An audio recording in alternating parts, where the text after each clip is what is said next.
Okay, Trans Talk 2024. We back in the Ecobahn shed. I'm joined by Harold Zamp from Polar. Welcome, Harold. Thanks, Zane. Good to be here. He's not a new face to this podcast. We've had him here with us many times, and over the years, you've also grown with this show over the years and how it's changed. But we're very proud to be associated with Polar as our training partner for the race.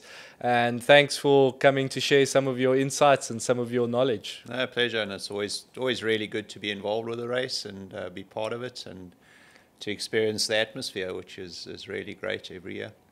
Yeah, and I think I put you on the spot every year with this question when whether it's live or on camera, is like just to explain to the crowd or the people listening is your experience. How many trances have you ridden? I think if we count the years, I had a look back the other day, probably 8 or 9 in that region. I couldn't find all the records, unfortunately.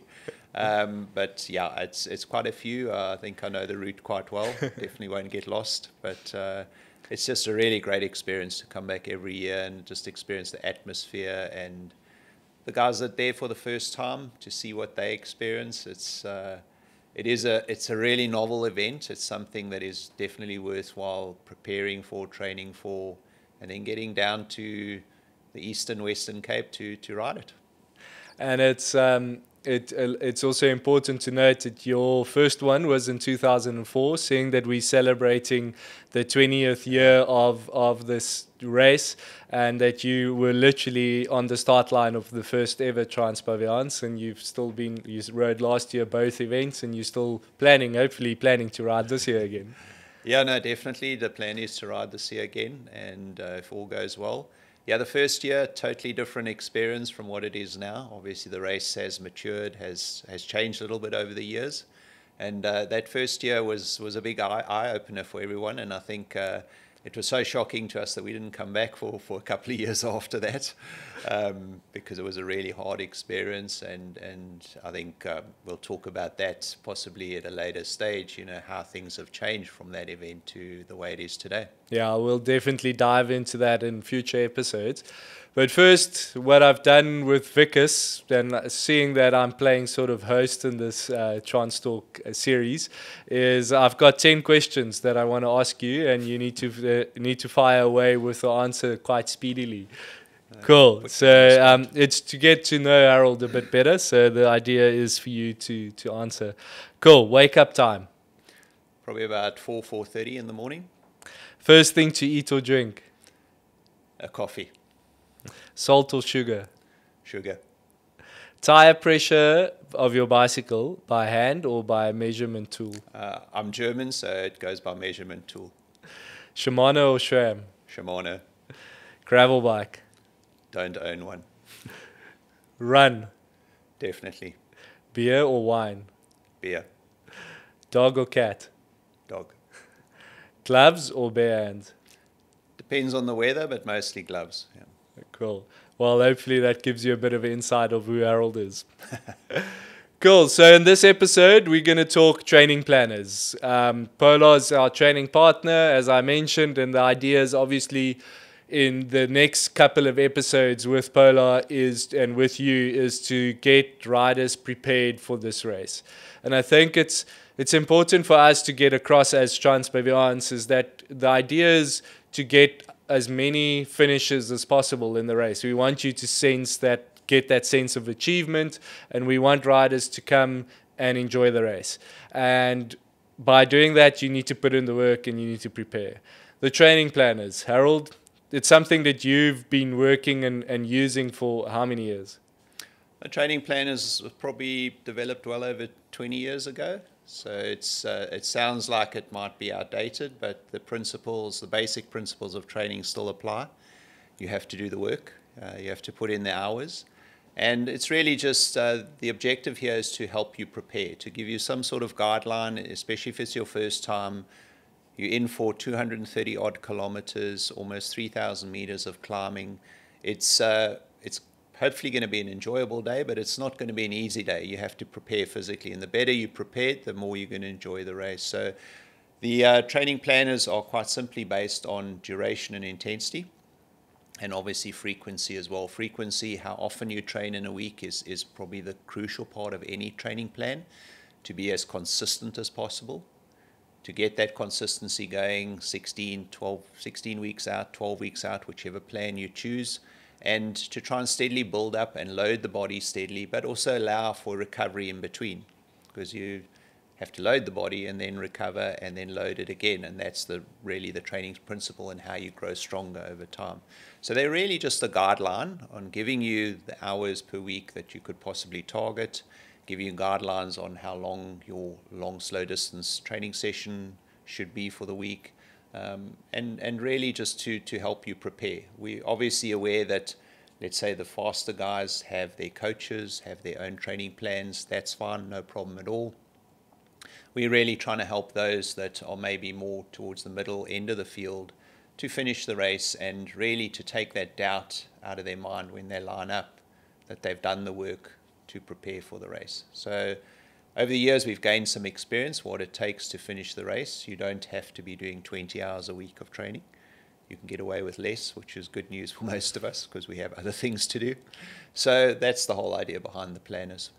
Yeah, and I think it's you've touched on it now, but I think it's important to say this out again, is the fact of what a structured approach, the benefit of having that slight more structure in your approach than just, I think the majority of us riders, if it's a South African thing or whether it's just generally mass participation events, is whether it is that we shoot from the hip. It almost feels like we know we need to ride because we've got this thing, we entered for the event, and we'll go for our group rides on the weekend, and then if everything else in life allows us the time in the morning or in the afternoon to do another ride, but we just make it up as we go. And I think generally that's what most people do.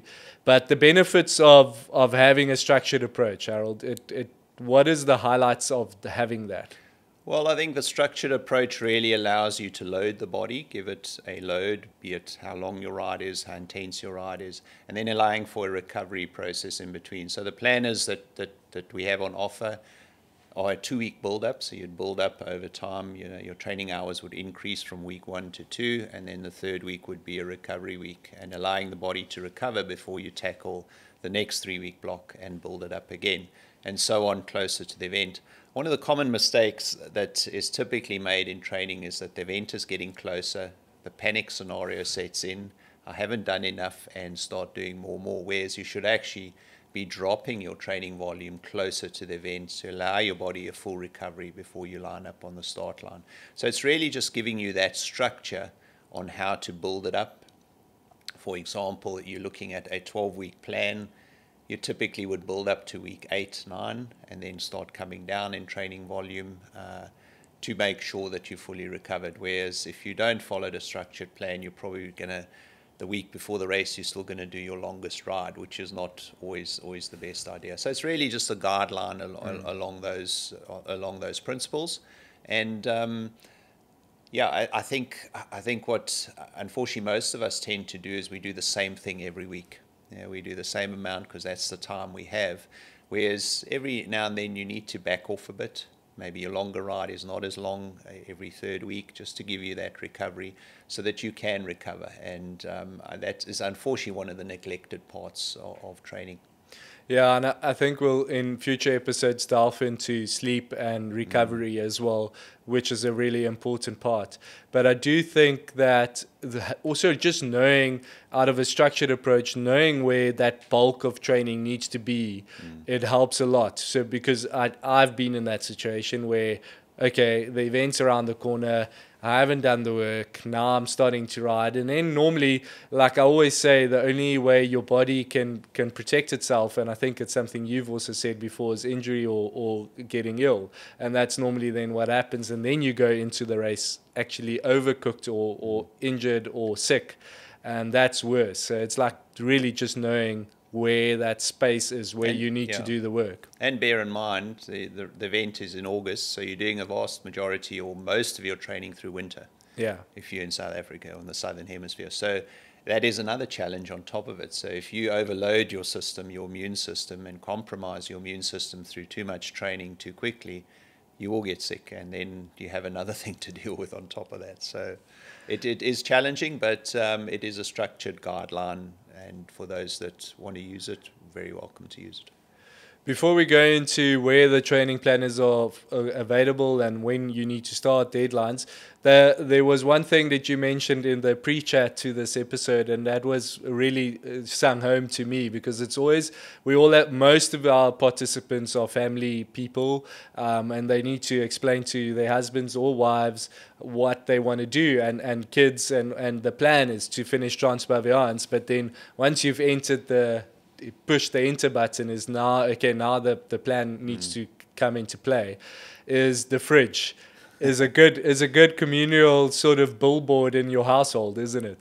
Yeah, and it's really one of the things that I can suggest is print out that plan and put it on the fridge so everyone can see what you've got planned, and hopefully help you and give you some time to get that training to happen, so everyone understands what your objectives are, and then obviously allocate your other time to your other responsibilities like your family. But yeah, we call that the door-to-door principle, because you put the training plan on the fridge door, and the biggest challenge in any training plan is to walk out the back door to go and train. That's true. All right, Harold, the training planners, they are on our website, on the Trans Baviaans website.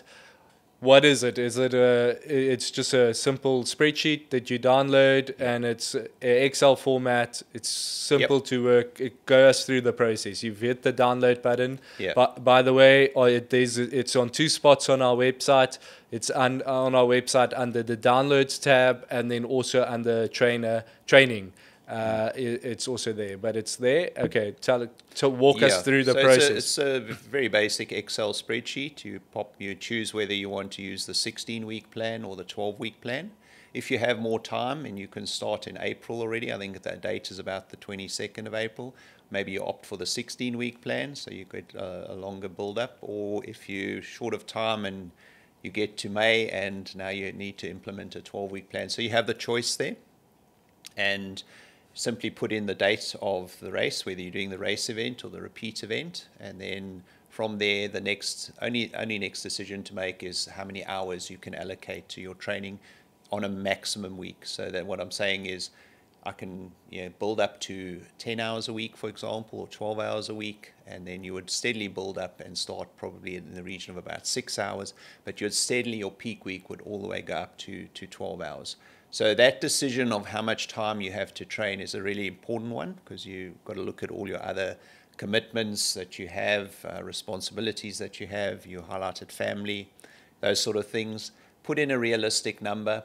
But that said, you also want to respect the race, and you're possibly not going to complete the race too well if you do 6 hours as a maximum week. So I encourage people to look at least 10 to 12 hours a week. And if you have more time, and fortunate to have time, go to 15 hours a week. But 12 hours, 10 to 12 hours is probably a happy medium as a maximum week, and hopefully you can budget that time as a peak week. That is your peak week, so that you'll build up to 12 hours. You won't go 12 hours every single week. And that's the whole idea. You've got the dates there, you've got the weeks there, and then we break it down even further with time in each heart rate zone, if you want to go that route, if that's something you want to do, and you also break down what your long, slow distance ride time-wise should be at for each week, which is typically 1/3 of the total weekly training time. All right. So okay, and we'll dive more into the climbing aspect and the heart rate zones, target zones, and that in future episodes. But I think that gives our viewers and listeners the basic concept of the training planner, and also the deadlines. It's April, and 20th of May is the last that you need to hit that download button to get going. Yeah, 20th of May, that week is the absolute last time. The other tip I can give is possibly you want to start the plan a week earlier than predicted, which gives you a little bit of scope. Maybe you've got a business trip planned, or we all might get sick for a week, so you have that little bit of room to maneuver. If you want to start it 1 week earlier, you can do that as well. You obviously just change the date of the race event, make it 1 week earlier. But generally, I've found that the 12-week one is a nice period. It's 3 months. You're focusing for 3 months on the event that you will hopefully enjoy at the end. This also doesn't mean that they should not be riding at the moment.